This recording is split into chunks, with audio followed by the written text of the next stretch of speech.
Kaya lang ang problema nga mga kababayan ay nagsilitawan na yung mga kamag-anak, pinsan. Nagme-message na sa akin ang pinsan na ibigay ko na daw tong pera. Na-receive ko yung message na yun mga kababayan. So yun, grabe mga kapatid ni Kuya Oliver, pinag-aagawan ang pera para kay Kuya Oliver at Daddy Frankie nagdesisyon kung kanino ibibigay ang pera ni Kuya Oliver. At asawa ni Daddy Frankie nagsalita na patungkol sa mga kapatid ni Kuya Oliver.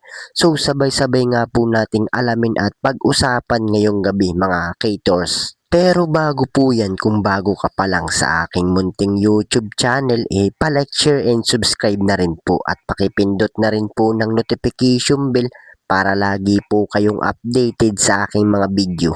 At paalala na rin po, bago po tayo magbigay ng ating mga opinion at komento, tapusin po muna natin ang kabuuan ng video para alam po natin ang ating i-comment mga Kators. At gaya nga po ng tanging hiling ko sa inyo suportahan po natin ang nag-iisang Daddy Frankie.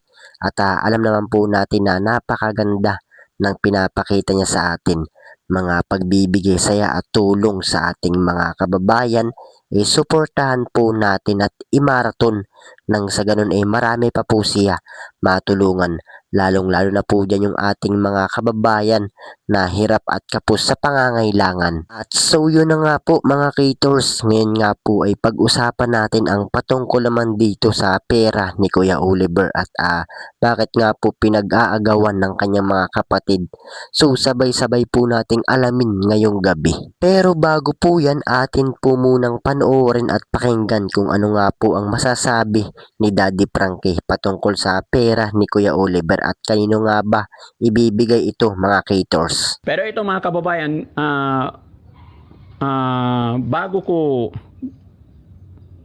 ibigay doon, pero kahapon ng umaga mga kababayan, napag-usapan nga po na dito yung sa unang usapin na masaya ako, na malungkot, dahil umabot na po ng 120 yung pera ni Kuya Oliver. No?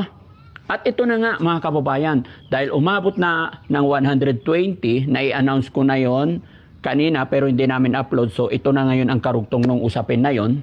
Kasi gusto ko talaga maging maayos mga kababayan.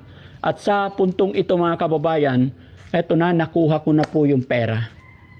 Nasa akin na po yung 120,000 pesos. Ano nga ba talaga ang gagawin natin? Ano nga ba talaga ang pinaka-the best na gawin ng inyong lingkod para matapos yung gulo, para magkaroon or matuldukan na po ang lahat? Lalo na't nandito na yung pera ni Kuya Oliver at lumalaki pa ng lumalaki. Di ba? Nung unang announce ko yung 100, nagulat nga po ako. Una, malungkot ako kasi nagkakaproblema about money. Pero masaya rin ako kasi lumalaki yung pera ni Kuya Oliver. Patunay na maraming naawat nagmamahal kay Kuya Oliver mga kababayan.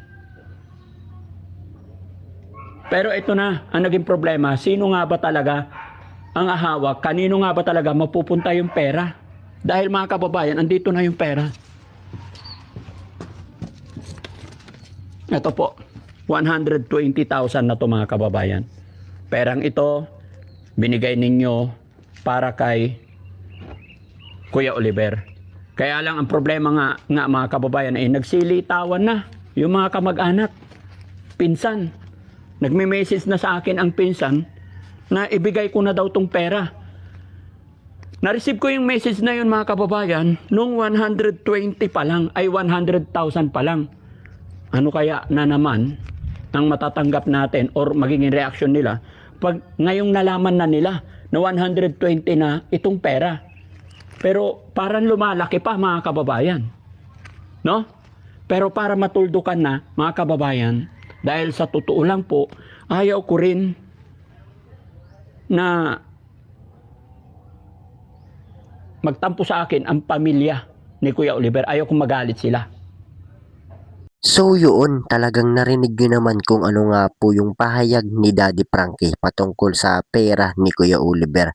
At nung nalaman na may malaking halaga nga po itong si Kuya Oliver, marami ang nagtitext kay Daddy Frankie at mga kapatid pala po ito ni Kuya Oliver. So, pakinggan naman po natin ang pahayag ng misis ni Daddy Frankie patungkol sa mga kapatid ni Kuya Oliver. At ito po ay para sa ikabubuti ng pera. At para nga naman po hindi masayang yung ibinibigay ng mga sponsor para kay Kuya Oliver. May gagamitin siyang pera para sa kanya. Ano mensahe mo sa mga kamag-anak? Paano kung magalit sila sa atin? Yun lang.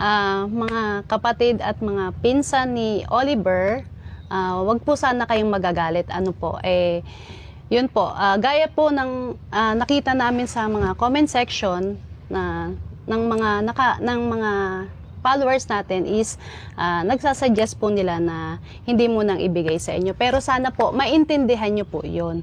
Kasi nga po, ito nga pong pera no, is para kay Oliver. Para po sa kapakanan niya, sa kinabukasan niya once na lumabas na siya sa hospital. Kaya sana po, maintindihan nyo po sana yung naging desisyon ni Daddy Frankie. At wag po kayo mag-alala, nasa mabuting kamay po ang pera.